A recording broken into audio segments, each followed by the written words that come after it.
이번 한일 정상회담에서 관심을 모았던 부분은 우리 정부의 강제동원 피해 해법에 대한 일본의 성의 있는 호응이었는데요.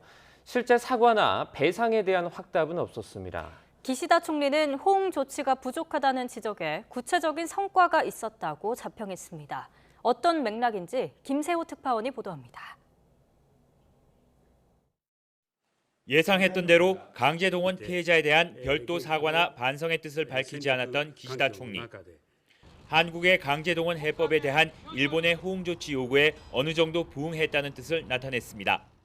日本側の抗措置についてのご質問でありましたが、本日もいくつかの具体的な成果が見られたと考えていますし、 이는 한국에 대한 반도체 핵심 소재 수출 규제 해제 조치 등을 일컫는 것으로 보입니다. 반도체 수출 규제는 우리 대법원의 강제동원 피해자 배상 판결에 대한 사실상 보복 조치. 기시다 총리의 발언은 우리 정부의 강제동원 배상에 대한 나름의 성의 있는 조치라는 점을 에둘러 표현한 것으로 보입니다. 또 셔틀 외교 재개를 강조하면서 여러 분야에서의 협력 강화를 거듭 언급한 것 역시 호응 조치의 일환인 점을 강조한 것으로 관측됩니다.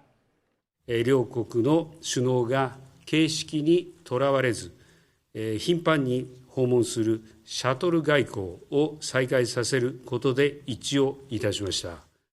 이런 가운데 기시다 총리가 윤석열 대통령에게 한일 위안부 합의의 이행을 요구한 것으로 전해졌습니다.